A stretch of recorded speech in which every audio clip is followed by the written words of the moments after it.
kondisi hari ini untuk memandulkan pers sebagai salah satu pilar sosial kontrol bagi jalannya pemerintahan agar didapat pemerintahan yang bersih dan berwibawa itu sudah nggak ada, Pak. Saya memang di parlemen, tapi saya kesepian ketika saya ingin mendapatkan pressure dari masyarakat. Saya kesepian, Pak. Karena kalau dalam demokrasi, hitung-hitungan angka perlu. Hitung-hitungan angka untuk memutus suatu regulasi yang dibuat atau arah kebijakan APBD yang dibuat kan diperlukan jumlah. Pak, tamase para intelektual, kok mereka tidak ada yang sampai ke parlemen? Kenapa yang sampai ke parlemen itu adalah para pemegang finansial saja? Tidak terukur intelektualnya. Apa tidak risih, apa tidak dikawal? Saya salut dengan Anda, tidak merasa kesepian, tidak merasa sendiri ketika harus berjuang dari kampus ke kampus untuk menyehatkan kembali akal sehat. Assalamualaikum warahmatullahi wabarakatuh. Penghormatan buat Bung Rocky Gerung dan Pak Wendra dan seluruh hadirin yang hadir. Saya berbeda dengan penanya pertama dan kedua.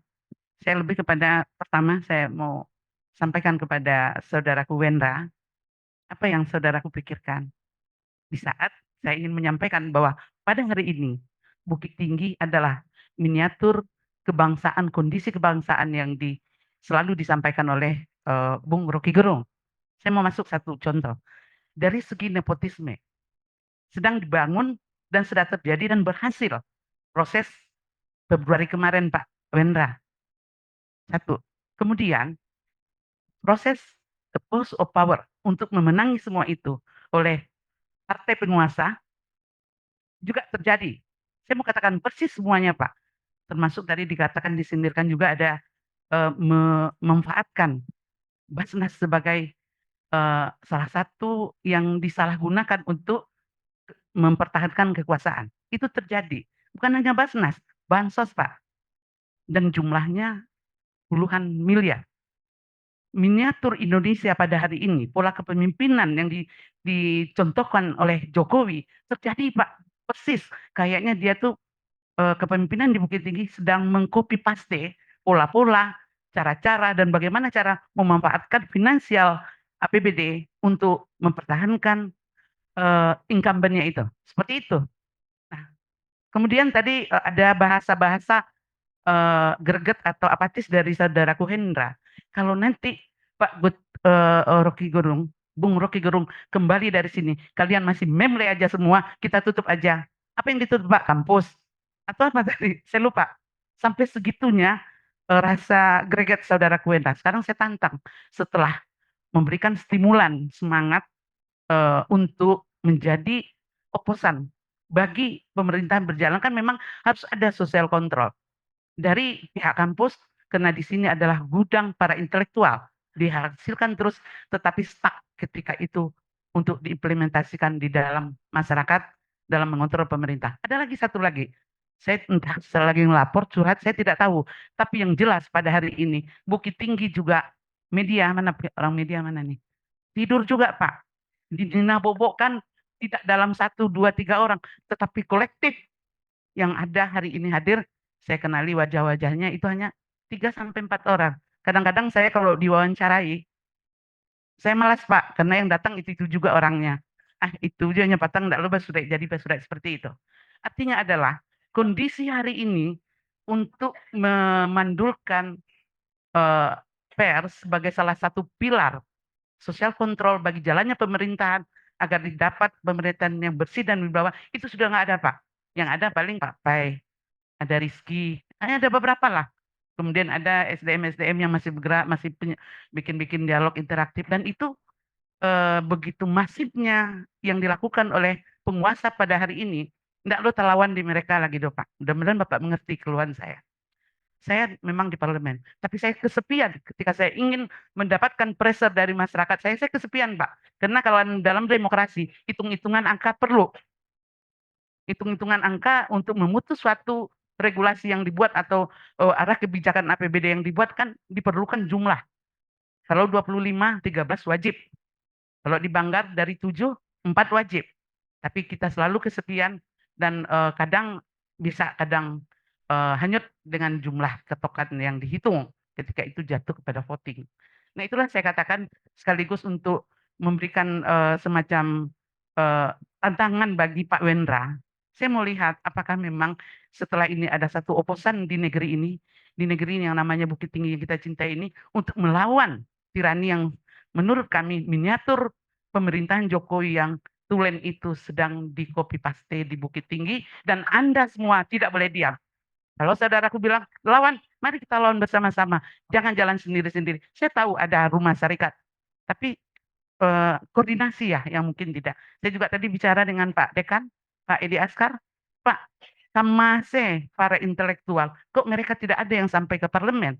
Kenapa yang sampai ke parlemen itu adalah para para pemegang finansial saja, tidak terukur intelektualnya. Apa tidak risih, apa tidak dikawal?" Itu tantangan saya buat saudaraku Wendra, harus ada perubahan setelah Bung Rocky Gerung datang. Kemudian untuk saudaraku, eee, Rocky Gerung, saya salut dengan Anda, tidak merasa kesepian, tidak merasa sendiri ketika harus berjuang dari kampus ke kampus untuk menyehatkan kembali akal sehat. Terima kasih, mohon berikan kami stimulan yang cukup untuk Bukit Tinggi agar kampus ini juga menjadi oposan, juga menjadi sosial kontrol bagi jalannya pemerintahan Bukit Tinggi. Nepotismenya udah oke, jalan Pak, berhasil kemarin Februari. Ya kan Pak? Kakak adik langsung berhasil. Dibiayai dari bansos. Biaya dari mana lagi? Dari langsung aparatur mendapat tugas masing-masing. Ini terjadi semua. Seorang Bu Rami, seorang saudaraku, ada PKS juga di sini, nggak mampu loh melawan semua itu. Pers juga diam, semuanya menjadi, tapi yang di sini, yang hadir di sini kayaknya enggak, nih ada saudara P enggak, masih tersisa lah mereka.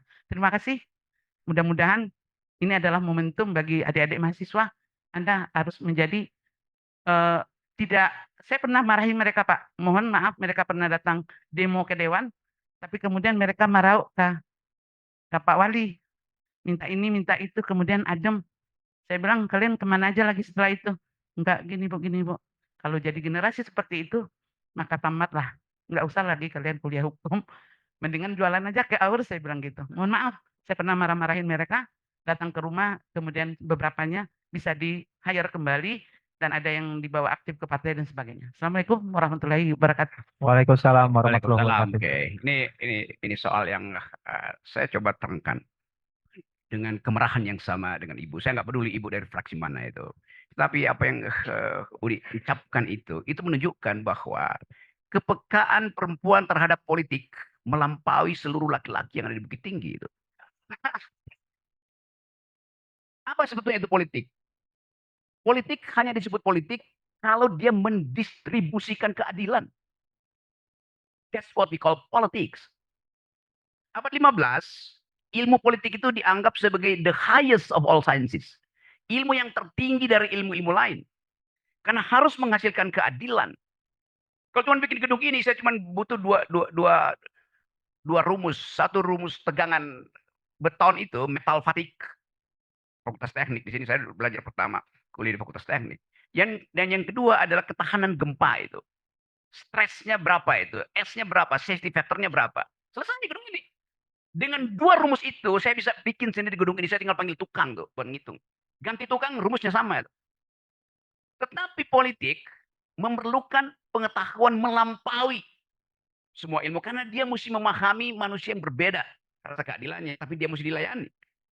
Jadi politik adalah yang tertinggi di antara ilmu-ilmu. Dan politik yang diucapkan oleh perempuan adalah politik yang paling jujur. Begitu terjadi krisis ekonomi, yang pertama kali menghadapi ketidakadilan adalah dompet perempuan. Dia mesti hitung. Masih ada 20.000 untuk jajan anaknya. Yang masih PAUD kah? Sementara harga beras tidak bisa dikendalikan. Dia mesti membayangkan kalau suaminya pulang, kopinya masih manis apa gulanya udah kurang. Dari pagi hari, perempuan udah berpikir politik karena soal masa depan anaknya. Daya tahan psikologi suaminya. Dari mana kita pelajari itu? Jangan ajari perempuan keadilan melalui teori John Locke, John Rawls, John Mukidi. Karena perempuan belajar keadilan dari kehidupan realnya. Politik dimulai dari rahim perempuan. Pada waktu perempuan hamil, Dia sudah tahu apa yang disebut ilmu berbagi. Di dalam rahim perempuan, ketika dia hamil, ada calon manusia. Dan si perempuan berbagi nutrisi dengan bayinya. Si perempuan berbagi detak jantung dengan bayinya. Dia berbagi kecemasan dengan bayinya.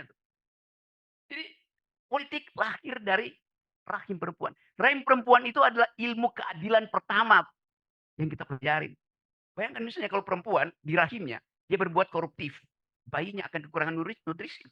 Bayangin kalau si perempuan berbuat arogan, maka bayinya akan tersiksa psikologinya. Jadi rahim perempuan itu adalah fakultas hukum, politik, keadilan, ekonomi yang pertama. Kita semua lahir dari rahim perempuan yang isinya adalah keadilan. Setelah kita lahir, kita pindah ke rahim laki-laki. Namanya APBD, APBN, partai, rapat, DPP. Itu rahim laki-laki. Yang memutuskan anggaran adalah mereka yang tidak paham tentang distribusi keadilan. Kita tanya sekarang misalnya, fraksi mana yang memutuskan APBD Bukit Tinggi? Sehingga ibu tidak merasakan ada keadilan. Sangat mungkin fraksi yang diisi oleh kaum patriarkis itu. Yang tidak mengerti bahwa rahim perempuan itu adalah masa depan bangsa ini. Kalau kita tinjau secara lebih lebih luas lagi, Jokowi dan mungkin Pak Prabowo akan bicara terus tentang ketahanan nasional, tentang ancaman masa depan itu. Karena itu harus diputuskan NKRI harga mati yang sering saya ulas. Di harga berapa NKRI mati? Sekarang ada masalah global. Sistem distribusi global terganggu karena potensi perang dunia kedua, perang dunia ketiga. Dolar pasti dipanggil pulang oleh Joe Biden karena industri Amerika mesti kembali disuplai dengan dolar untuk bikin arsenal baru. Amerika 2 minggu lalu kirim proyektil-proyektil peluru kendali ke Ukraina, itu artinya uang dia keluarin, maka dia mesti kembali membangun industri militernya. Itu artinya seluruh dolar dunia akan dipanggil pulang ke Amerika. Dengan akibat kurs kita itu akan jatuh. Jatuhnya kurs itu artinya seluruh distribusi yang memakai dolar itu kita pinjam dari luar negeri dolar, kita jual rupiah. PLN misalnya dia berutang dolar, tapi listrik dia jual rupiah, itu pasti akan bangkrut. Maka negara mesti bantu lagi. Kalau negara nggak bisa bantu, konsekuensinya harga listrik dinaikin. Kalau dolar pergi, kita masih import BBM. Dan harga internasionalnya naik. Akibatnya subsidi Pertalite hilang lagi tuh. Tekanan kemana? Tekanan pada ibu-ibu yang pergi belanja mesti naik gojek lebih banyak. Kan kita mesti baca Indonesia itu di dalam konteks global tadi. Kalau terjadi misalnya eskalasi di Cina Selatan, di Sirkum Pasifik, kita bertanya, apakah Indonesia masih bisa hidup? Suplai energi kita lewat Cina Selatan. Kita masih beli gandum dari Amerika, kita masih import daging dari Meksiko. Semuanya itu lewat Cina Selatan atau lewat Pasifik secara umum tuh. Seandainya terjadi ketegangan Amerika dan Cina tuh, lalu Amerika bilang kita mau tutup Pasifik itu. Armada ketujuh akan Joe Biden bilang armada ketujuh itu turun dari Okinawa pergi bermarkas di Singapura. Yang dari Subic itu suruh naik ke arah Okinawa tuh. Kita dijepit di Laut Cina Selatan. Pertanyaannya berapa lama NKRI mati? 14 jam. Antibiotik nggak akan kita punya lagi. Betapa banyak ibu-ibu yang sedang hamil pergi ke puskesmas tidak antibiotik. Karena dihalangi, diembargo oleh Amerika. Pakai pesawat, no fly zone. Berani terbang di situ ditembak gitu. Kita mesti berpikir global semacam itu. Berapa banyak mahasiswa Muhammadiyah yang nggak mungkin makan lagi Indomie karena gandumnya di stop, diimport dari Amerika.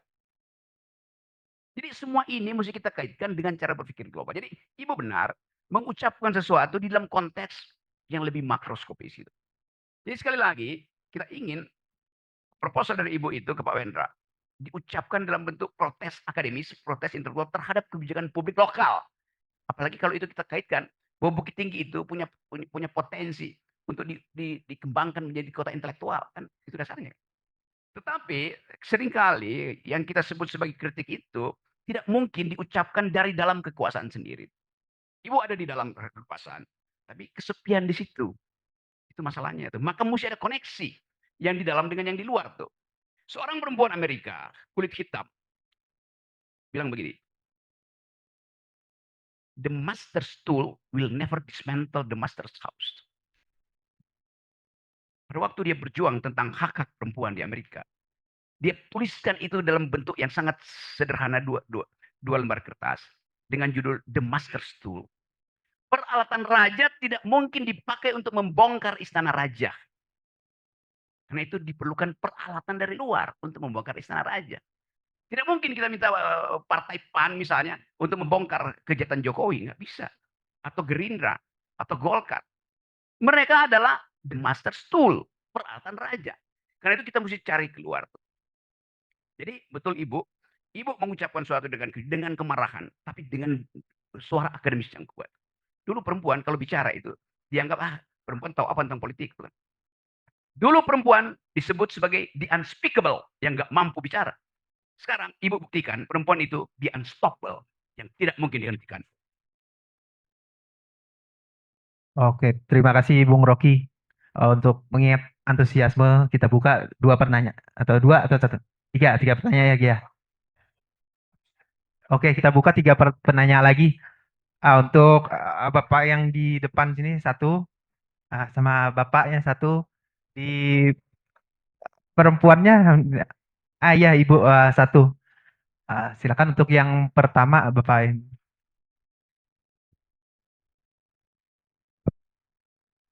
Kita oke. Oke, terakhir nanti ditutup oleh Bapak ya Pak. Baik, terima kasih. Assalamualaikum warahmatullahi wabarakatuh. Chief, selamat datang di Bukit Tinggi.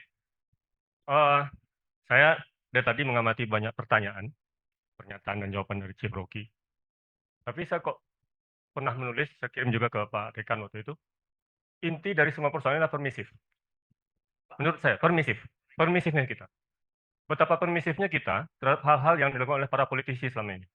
Betapa mudahnya kita menerima, mengerti, memaklumi, bahkan memahami, bahkan kita bertepuk tangan riang juga untuk semua perilaku politisi itu. Bu Rahmi tadi bilang bahwa ada wali kota Bukit Tinggi begini dan itu semacam. Tapi Bu Rahmi juga bagian dari DPRD yang ikut tanda tangan APBD kok. Dia juga berada di situ, dia memaklumi, dia menerima, mengesahkan Palu, malah kan pimpinan DPRD kalau nggak salah, bukan Bu ya? Nah, tapi kita nggak bisa beralibi ini proses demokrasi seperti Bu. Tapi kalau saya melihatnya begini, bahwa politik dinasti dan segala macam itu, saya pernah juga mengatakan pada Pak Dekan, Gibran ini adalah puncak dari permisifnya kita selama ini. Puncak dari permisif kita orang Indonesia, orang Melayu, terhadap semua perilaku politisi selama ini.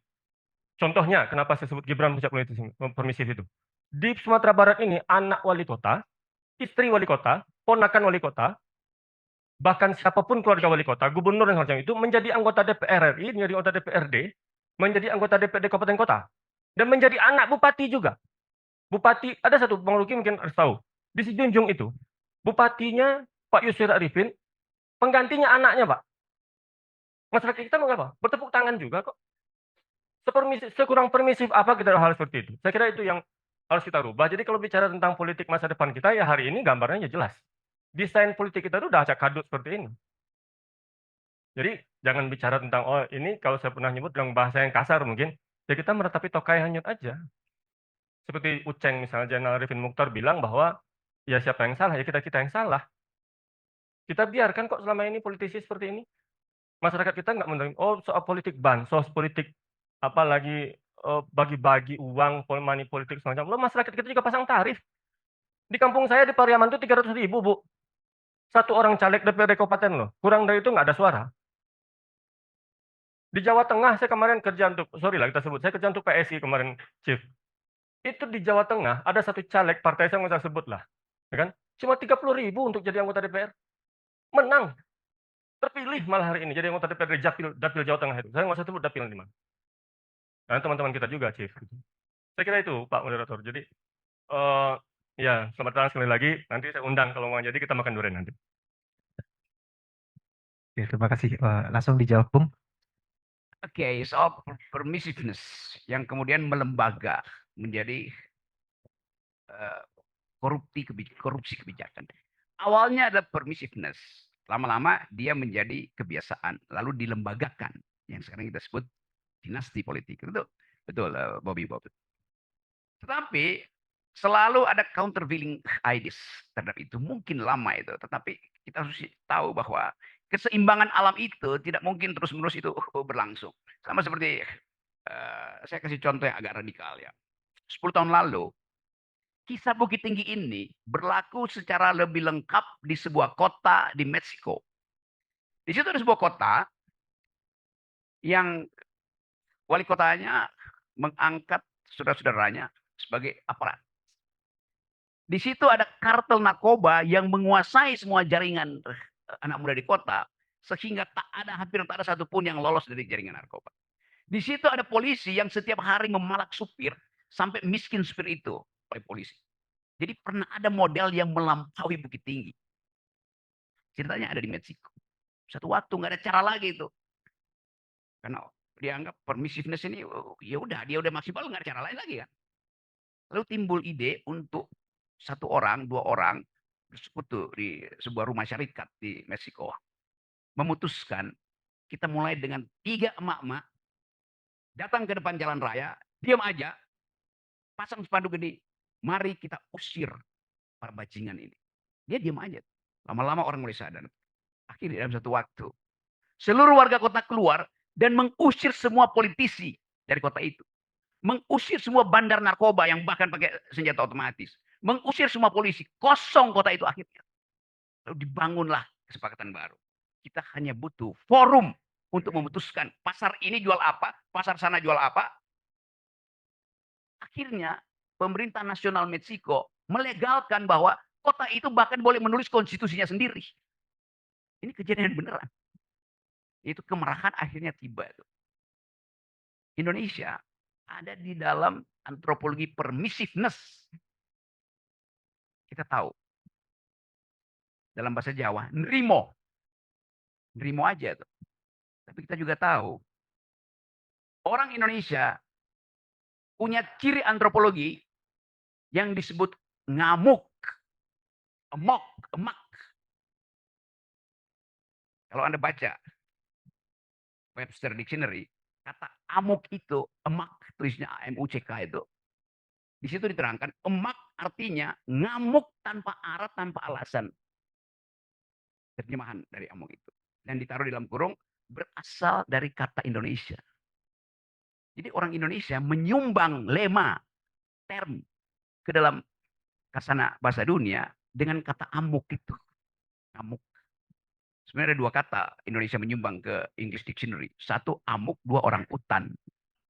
Kata orang utan itu nggak diterjemahkan, tetap orang utan. Amuk juga tidak diterjemahkan. Bacanya mesti emak, amok. Amok itu khas. Jadi, dari nerimo ke amuk itu gampang sekali terjadi. 1 pom bensin di Menteng dibakar, nerimo berubah jadi amuk. Itu yang terjadi di 98, itu yang terjadi di 65. Jadi sebetulnya kita jengkel, tapi kalau kita tidak punya kemampuan untuk membaca momentum, kapan nerimo itu berubah menjadi amok? Kita bisa katakan, kapan sifat progresif itu membatalkan ortodoksi. Percakapan intelektual selalu akan tiba pada kondisi untuk menghasilkan perubahan politik. Itu yang didalilkan. So, bring intellectual back into politics. Itu dasarnya. Kembalikan kaum intelektual ke dalam politik. Tembus saja seluruh halangan kan. Kalau kampus, satu Bukit Tinggi, bikin kekompakan untuk tidak mau lagi mengajar. Mungkin 2 hari orang masih sini, 3 hari, kan kalian dekan ya bakal hilang pendapatannya. Oh iya, kampus mau dia bilang kami mogok untuk belajar untuk mengajar karena kami hanya mengajarkan kedunguan. Diikuti 4 kampus di Padang, diikuti 2 di Sulawesi. Pada akhirnya satu Indonesia mengatakan, kemampuan kita untuk memberi nasihat sudah selesai. Seluruh kapasitas berpikir sudah diucapkan oleh Muhammadiyah. Sekarang saatnya kita menghentikan seluruh kegiatan itu. Hebohnya satu dunia, bukan cuma Indonesia. Tapi itu diperlukan kematangan strategis. Dekan Fakultas Hukum bisa bicara dengan dekan Fakultas Biologi di Sumatera Utara misalnya, dalam posisi yang sama. Nah itu sebetulnya yang terjadi. Yaitu bangkitnya kembali pikiran kampus melalui guru-guru besar ini. Yang tadinya juga orang nggak percaya bahwa guru besar kok bisa bikin amicus curiae. Mempersoalkan. Padahal saya tahu sebagian besar dari guru besar itu dulu menolak saya untuk masuk ke kampus mereka. Begitu terjadi semacam momentum, ada potensi perubahan, mereka yang tiba-tiba ada di depan. Tapi oke, kita harus sabar mengatakan itu. Bahwa momentum itu akan tiba, tapi suhu ini kita pelihara. Ya saya senang ada di sini, mengerti bagaimana kemarahan itu kita lembagakan. Jadi melembagakan kemarahan itulah pintu pertama untuk menghasilkan perubahan. Assalamualaikum warahmatullahi wabarakatuh. Waalaikumsalam warahmatullahi wabarakatuh.